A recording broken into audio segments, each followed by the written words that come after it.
Coming to you in this week's episode. And for a good portion of the last 200 years, those that wanted to maintain white supremacy and white superiority were, for the most part, successful in adopting portions of the slave code and putting them into criminal enforcement. And then it was preferentially applied to minorities. They were successful in redlining certain portions of the city that were least desirable, and then passing codes and local laws that made it difficult for minorities to purchase homes in the desirable areas of it. So redlining became one of those tools. The separate but equal education systems that were developed and then preferentially funded for the majority were also tools of the battlefield. So what we've gone from guns and cannons to rules, regulations, and laws to fight battles. Welcome to Peter and Phil's Courageous Conversations, a podcast addressing race relations and social issues in hopes that you'll be inspired to do the same. Now, let's begin our conversation with your hosts, Dr. Peter Weinstein and Dr. Philip Nelson.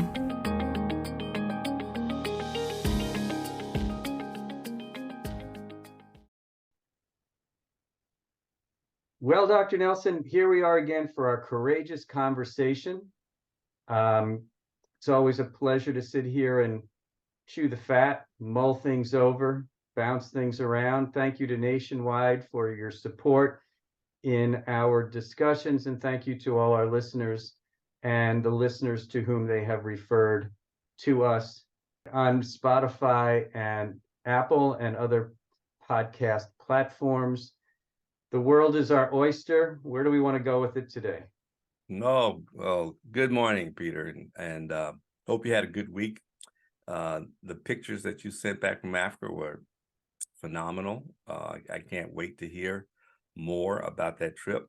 Hope you've gotten over your time zone differences, and you're at least somewhat lucid for this podcast. And I want to also acknowledge our producer, Nicole Nelson, and the work that she does. And a lot has happened in this past week. So, I don't know which direction you might want to go in. Do you want to talk about the veterinary profession itself, or do you want to talk about social issues that may have developed? You know, we've had at least two nationally recognized police shootings that have occurred, resulted in the death of at least one Black woman. And of course, there's always the multiple indictments of multiple people with, that has polarized the nation. On the one hand, I think half the country thinks it's about time some people are being held accountable for the big lie and the little lies that were promoted to support the big lie. And then the other half of the country believes that this is all a witch hunt and politically motivated. And we did a podcast recently to say that this is a moment for civic awareness and civic education. And it seems to me that this is the most opportune moment to take advantage of viewing the judicial system, which seems to be the last branch of our three-headed democracy that has some semblance of working normally, and seems to be one of our last resorts to rebalancing the boat. Although I think the last resort is still in the involvement and engagement of its citizenry on a one-on-one basis. But one man, one vote is a myth if we allow gerrymandering to flagrantly and insidiously take away votes. The other thing that's happened this week is Alabama telling the Supreme Court, screw you. We know we gerrymandered the districts of Alabama so that there will only be one predominantly Black district in a state that has 25% African Americans. And we're going to do it again, even though you told us to change it. And they forced the Supreme Court to essentially create another commission, an independent commission, to redraw the boundaries. So I guess the question I have is, have we started the Civil War? Have we started the Civil War? I think we have been subconsciously or quietly fighting a civil war for 10 or 12 years. It's becoming louder. I think we've been quietly fighting the Civil War, and it's becoming louder. I watched White House Plumbers, which was about J. Gordon Liddy, etc. Brought me back to the Watergate, which in many ways seems pretty innocuous compared to some of the current issues.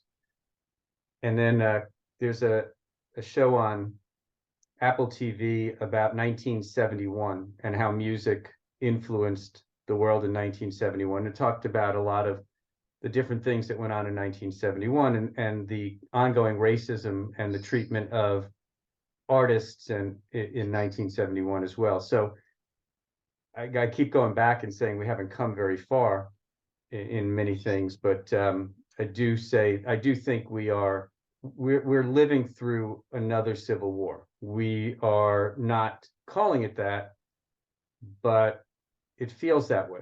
It feels that there is such a divide that we're going through, and it's so hard to envision how we can narrow that divide. And the fact that one of the surveys that came out this week indicated that even in the face of indictments, the polls reflect a higher interest in the individual who was president from 2016 to 2020, and that he's become more popular even in the face of everything else, to me, starts to move that chasm that was there even further apart. I mean, that's just really, really concerning when you hear stuff like that. So you introduced a lot of things that I had responded to viscerally. You started with, you think that we've been fighting the Civil War for the last 10 to 12 years, which, and when I use my own life experiences, I realized that your concern about the polarity of the country, honestly, 10 or 12 years is a drop in the bucket compared to my 60s, my nearly 70 years on this earth, and the things that I lived through. That once again, you reminded me that you didn't have to be aware of the things that occurred in the segregated South, and that you were protected from this polarity that seems to be national now. I would dare say that polarity was national even then, but it was much more extreme as it is now. And I may have said that wrong. It is much more extreme. It has always been more extreme in the South than nationally. It was much more extreme in the South than it is in the South now, in the 50s and 60s, more extreme than that in the 20s, more extreme than that during the immediate post-Civil War era. But if you listen to heritage protectors in the South, you will hear a phrase that says, "We may have lost the war, but we're going to win the peace." And that phrase suggests that the Civil War was never over. There's always been a Cold War within the nation, and that Cold War has always had a deep, heated core, which allowed for some to think that when Barack Obama became president, we were in the post-racial period. They now know that that was faulty analysis of the election of the first Black president. But be that as it may, I believe that it is that core of heat that was never quenched or never controlled.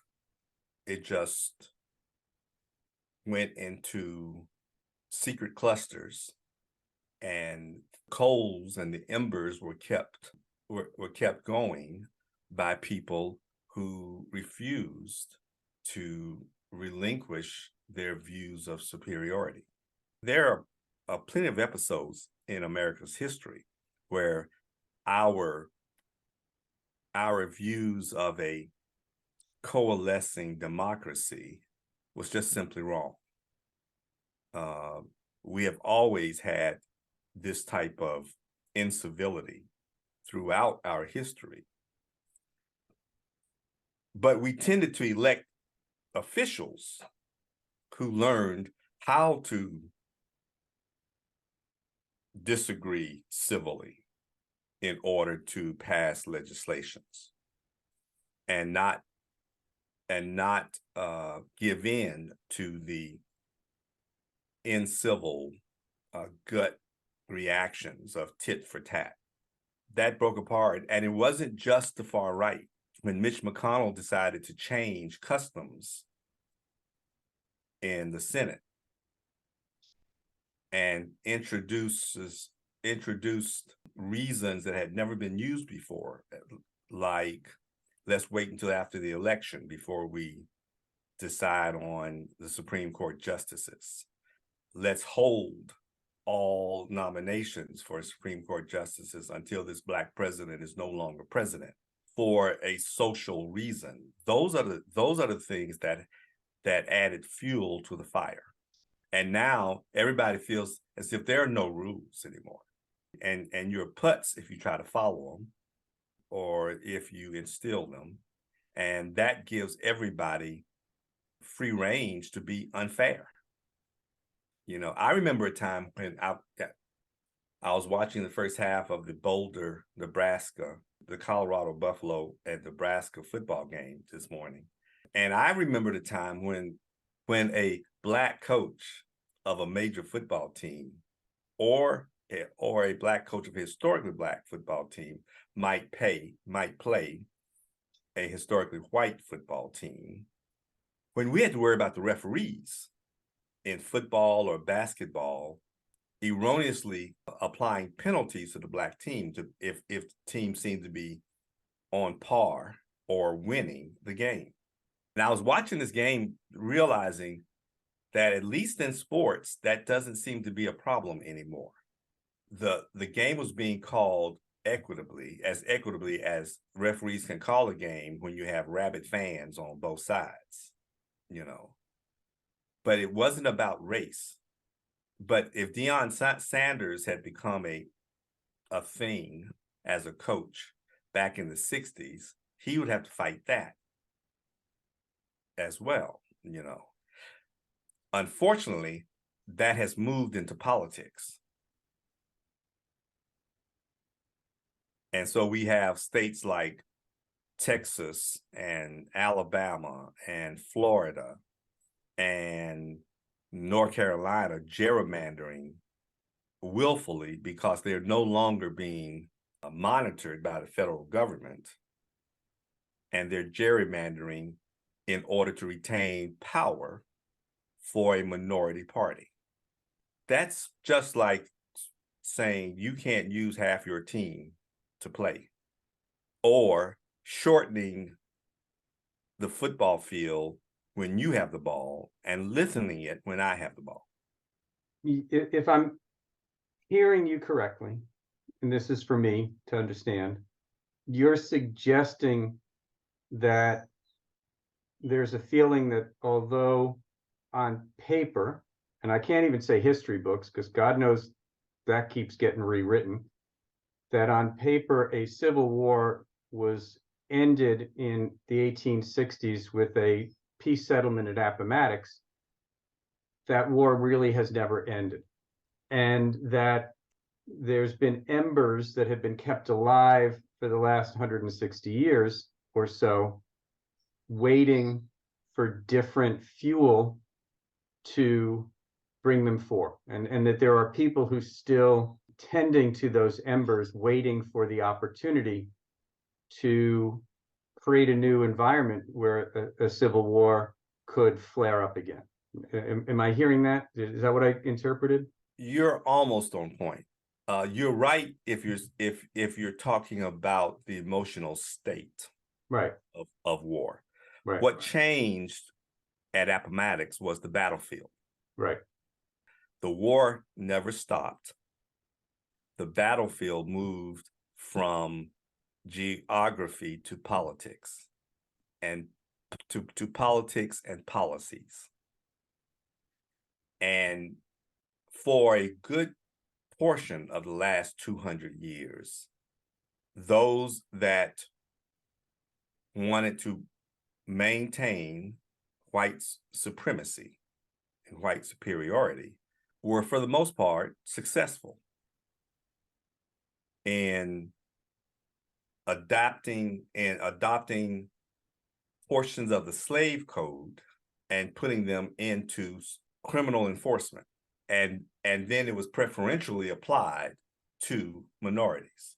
They were successful in redlining certain portions of the city that were least desirable, and then passing codes and local laws that made it difficult for minorities to purchase homes in the desirable areas of it. So redlining became one of those tools. The separate but equal education systems that were developed and then preferentially funded for the majority were also tools of the battlefield.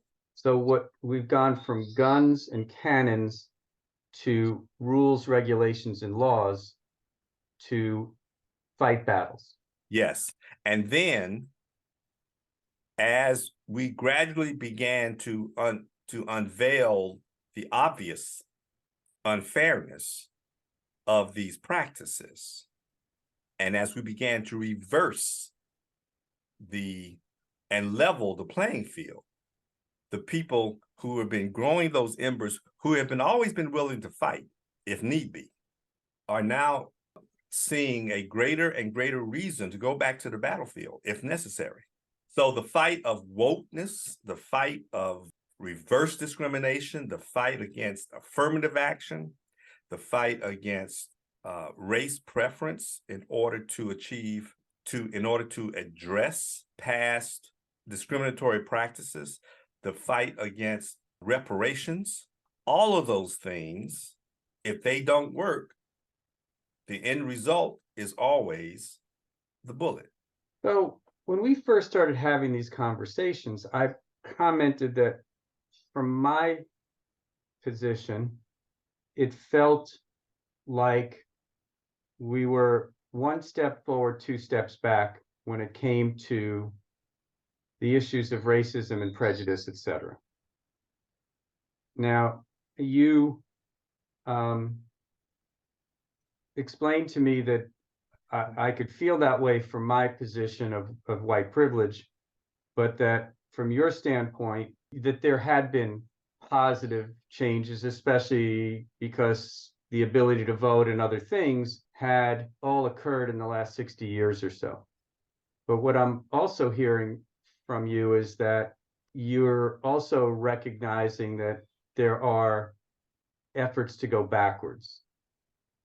And they're being done through paper and pen and redlining and everything else to somehow prevent the changes that the Civil Rights Act and other acts did having the full impact that they should.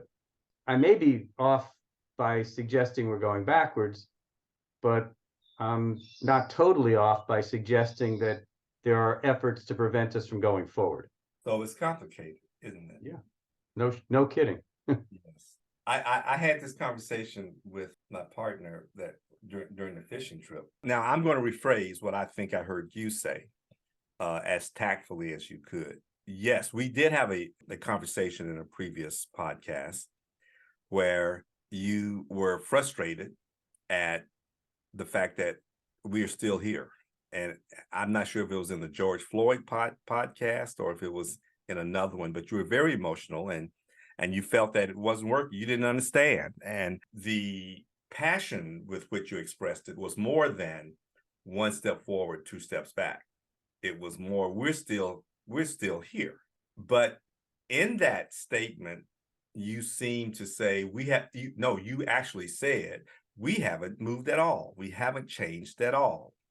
And so my response had to balance that, had to counter that and say, no, there have been changes.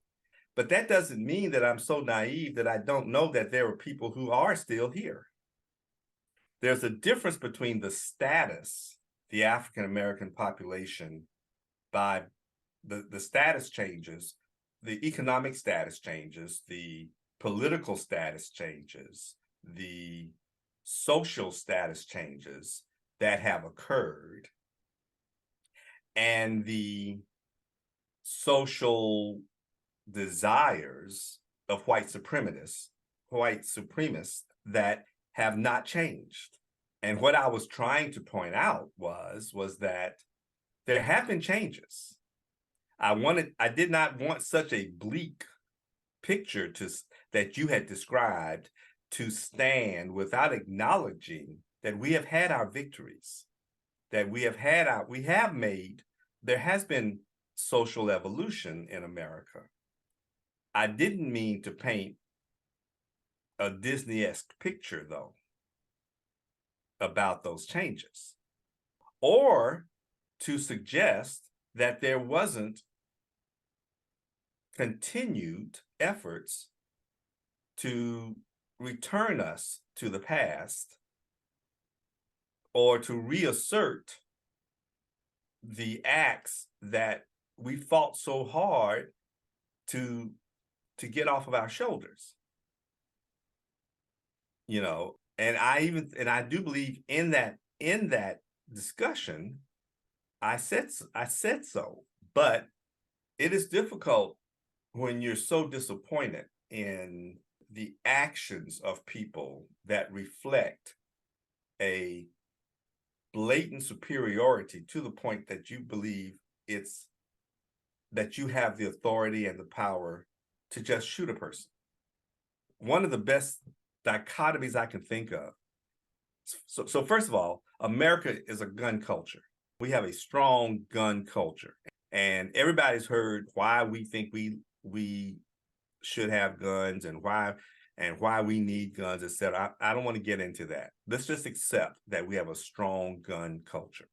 But that gun culture has different effects and different consequences for different demographics of our nation.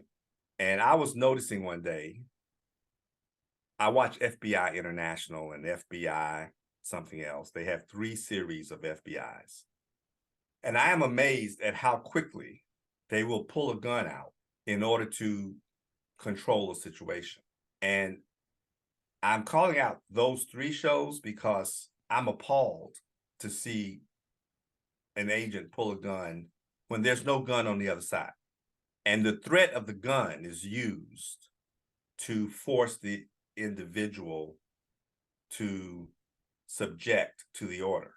That in and of itself, if a child is watching that, tends to lower their inhibitions about having a gun, owning a gun, having a gun in their hand, even shooting the gun. I am just as appalled when I when I see how easily they shoot a gun. Now, I'm not talking about in self-defense either, but and I realize that being a policeman sometimes it's you or them, and so I'm fine with that. My problem is the times that they pull the gun in the first place that I don't think needs to be pulled. And then when you complicate that training, that tendency to use the gun to exert your authority, even in relatively peaceful settings. And when I say that, I mean the person may be arguing, the person may be resisting verbally because, for whatever reason. That is not enough to pull a gun. This Black woman that was killed, and I forgot what city they were in her car. They had every reason to stop her because the store felt that she had shoplifted some of their merchandise. The police happened to be apprehending somebody else on the street. They went to the policeman, said, this woman that's about to get into that car right there took some of our merchandise. They went to see if she had their merchandise. She got in the car. She would not get out. They asked her to roll the window down. She would not get out. She did not give appropriate respect or due to the police. They pulled their gun out. Now, she didn't have a gun. She was shoplifting. If she had a gun, she didn't expose it. That was never the case. But she was behind a vehicle. And you've heard the thing that a vehicle is a life-threatening instrument too. Now, imagine let's assume the worst. Let's assume that she shoplifted. Let's assume that the reason she didn't get out is because she knew that if they caught her, if they looked through those bags, they were going to find whatever she took without receipts. She didn't want to get caught. Let's put ourselves in her mind. She didn't want to get caught. And she was trying any way she could just to get away so she wouldn't get caught. One of the policemen stood in front of the car with the gun drawn, with the intent that should tell you, don't test me. I can shoot you. I think that policeman escalated that situation when he did that. I think that was unnecessary. I think that the policeman put her in mortal danger when he didn't have to. And I think he did it because that's the way they are trained. Now, I don't know if he would do the same thing with a white person. But I tend to believe that he would think, I can reason with a white person. Black people only respond to force because they don't reason as well. Now, that's my bias, and we'll never know. But it's irrelevant because I still think if he had did it with a white person, it wasn't necessary. He is the one who created the dangerous situation, not her. And when she turned her wheels as hard as she could to avoid him, but he was right up on the car, and she tried to move. If he hadn't had his gun pulled, he would have gotten out of the way. Or he would have backed up and said, you cannot leave. And maybe after 2 or 3 fits and starts, he might have pulled his gun then. But an able-bodied policeman ought to be able to get out of a parked car's way. And they ought to be able to follow her home and arrest her at home. Or they ought to be able to take her car tag number, which is on the front and the back of the car, and catch her at their leisure. They may not be able to prove the shoplifting, but they can arrest her for disobeying a police officer and threatening a police officer. But they didn't have to take a life to enforce any of those laws. So I want to ask you a question that goes back and brings this section to a circle. The first question you asked me is about a civil war. Yeah. Is the vignette that you were just talking about, the experience that was just talking about, a overt, covert, or has nothing to do with the Civil War? Is it part of what our concerns should be? Is it an isolated incident? Is it a symptom of a bigger problem that we're going to have? Just wrap this section up with one thought as to where that fits into the initial discussion on Civil War. It has nothing to do with the Civil War. It's a consequence of race relations, which led to the Civil War. Right. So it's got a tentacle that feeds into it. Yes, absolutely. And the way we train our police is a consequence of how we hunted down Black and escaped slaves. So we are still fighting a Civil War. Of course. But I've already said that. We just changed the battlefield. Yeah. I don't want it to be that crass or that superficial. It's about bias, which is harder to wrap your head around. You know, the Civil War involves an extreme degree of privilege and supremacy by one race. If we want to define war, we're saying we're willing to throw out all the rules of fairness in order to maintain power. But now when we start talking about our institutions of democracy, Black people want the police force too.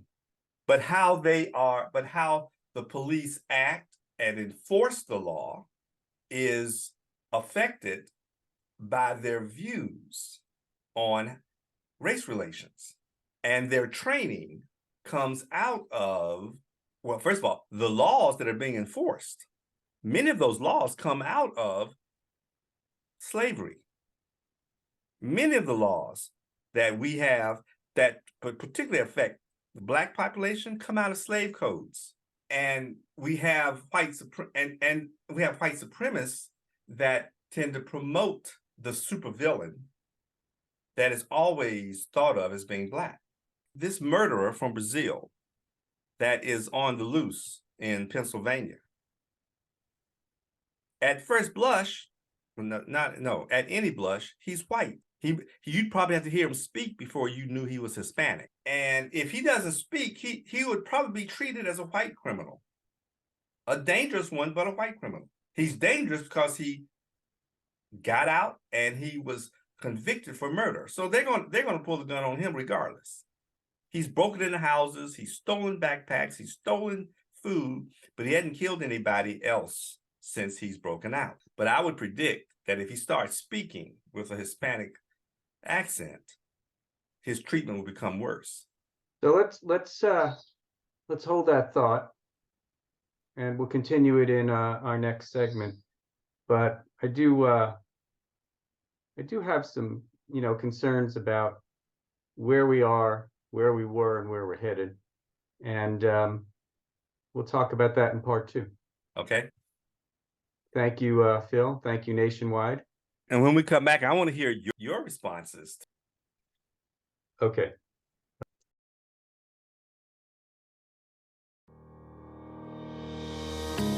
Thank you for joining us for another courageous conversation. Be sure to follow us and check back next week for more.